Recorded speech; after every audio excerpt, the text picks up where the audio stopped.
ఉన్న బంగారాన్ని విడిపించి ఆ రోజు ఆన్లైన్ రేటుకే మేము కొంటాం. Sharma gold company. ఎల్లో సింగం జూలు విదిల్చింది. సైకిల్ 160 కిలోమీటర్ల వేగంతో దూసుకుపోతోంది. ఏపీ ప్రజలు టీడీపీకి ఊహించని విజయం అందించారు. కూటమి దెబ్బకు ఫ్యాన్ రెక్కలు విరిగిపోయాయి. కనీసం పోటీ కూడా ఇవ్వలేని పరిస్థితి ఏర్పడింది. ఉత్కంఠభరితంగా సాగుతుందనుకున్న వార్ వన్ సైడ్ గా మారింది. ఎగ్జిట్ పోల్స్ లో ప్రకటించిన సీట్లు సైతం తారుమారయ్యాయి. అధిక ఏజెన్సీలు, నేషనల్ మీడియా టీడీపీకి విజయాన్ని అంచనా వేసిన సీట్ల విషయంలో మాత్రం వెనుకబడ్డారని చెప్పాలి. ఎగ్జిట్ పోల్స్ లో మించి సీట్లను కూటమి సాధించింది. కానీ కేకే సర్వే మాత్రం కూటమి ఏకపక్ష విజయాన్ని 100% అంచనా వేసింది. ఎవరు ఊహించని స్థాయిలో కూటమి ఏకంగా 160 సీట్లకు పైగా సాధిస్తుందని కేకే సర్వే మాత్రమే అంచనా వేసింది. మొత్తం 175 సీట్లలో కేవలం వైసీపీ 14 సీట్లకు పరిమితమవుతుందని కేకే సర్వే అంచనా వేసింది.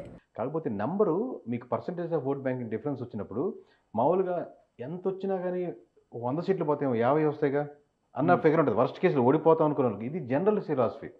కానీ 23 సీట్లకి వెళ్తుందా, 22కి వెళ్తుందా, 20 లోపు ఎలా వస్తుంది, ఇవనేది నెంబర్కి దానికి సెంటిమెంట్ ఉండదు కదా. 150 సీట్లు వచ్చిన వాళ్ళు, 151 సీట్లు వచ్చిన వాళ్ళు వైఎస్ఆర్సీపీ ఫేవరెట్గా ఉండదు. 50 సీట్లు పోయినా 100 కొడతామని, లేదా వైఎస్ఆర్సీపీ ఓడిపోవాలని కోరుకునే వాళ్ళు 100 సీట్లు పోయినా ఇట్లా ఈ ఫార్ములా ప్రకారం నియోజకవర్గాలు నిలబడదు సార్. మీకు పోటీ చేసే నియోజకవర్గంలో అక్కడ సమీకరణాలు ఏంటి, అక్కడ ఓట్ బ్యాంకింగ్ ఏంటి, అక్కడ అడ్వాంటేజ్ ఏంటి, డిసడ్వాంటేజ్ ఏంటి, ఇక్కడ ఇండివిజువల్ నియోజకవర్గాలు వేసుకున్నప్పుడు టోటల్గా వేసినప్పుడు 14 వచ్చింది. 14 వచ్చినప్పుడు మనం ఏం చేయాలి? ఓవరాల్గా దాన్ని సింగిల్ నెంబర్ చెప్దాం అనుకున్నాం. మాకు భయం వేసింది. 14 అనేది నరమాను నమ్మేటట్లేదు. కానీ నెంబర్కి ఎమోషన్ లేదు కదా. మాకు ఎమోషన్ ఉంది. 14 అనేది నెంబర్ అనేది కష్టంగా ఉంది. అప్పటికి నేను 14లో ఎవరు అడిగిన ప్రశ్న ఏంటంటే, నేను 6, 8 మేము డివైడ్ చేసాం. ఓకే, మీరు చూసుంటారు. 6 నియోజకవర్గాలు ఈ కన్ఫర్మ్ సీట్లు, మిగతా 8 చోట్ల టఫ్ ఫైట్లు ఉన్నాయి. ఈ టఫ్ ఫైట్లు మేము considering that YSRCP wave side ఉంది అని, అంటే ఆ సైడ్ స్లైడ్ ఎడ్జ్ ఉంది. పొంగనూరులో ఒక 5,000 తన్నా బయటపడతారులే, తునిలో ఒక 4-5 తన్నా బయటపడతారులే అని ఒక ఎడ్జ్, స్లైట్ ఎడ్జ్ తీసుకుంది కష్టం. మిగతా అన్ని దాటేస్తున్నాయి కాబట్టి ఇంకా ఇచ్చుకోక తప్పలేదు అవి. అలాగే టీడీపీ పోటీ చేసిన 144లో 133 సీట్లు, జనసేనకి 21కి 21 సీట్లు, బీజేపీ 10కి 7 సీట్లు సాధిస్తుందని కేకే సర్వే వెల్లడించింది.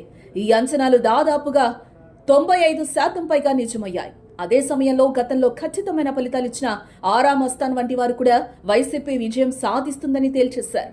కానీ అది శుద్ధ తప్పని కౌంటింగ్ మొదలైన గంటలోపే తెలిసిపోయింది. కూటమి దెబ్బకు వైసీపీ మంత్రులు సైతం చిత్తుగా ఓడిపోయారు. కొడాలి నాని, వల్లభనేని వంశీ లాంటి వారు మధ్యలోనే కౌంటింగ్ కేంద్రం నుంచి వెళ్లిపోయారు. కూటమి విజయంతో టీడీపీ, జనసేన, బీజేపీ శ్రేణులు సంబురాల్లో మునిగిపోయారు. సుమన్ టీవీలో మీ పర్సనల్ అండ్ బిజినెస్ ప్రమోషన్స్ కోసం కింది నెంబర్కి కాంటాక్ట్ చేయండి.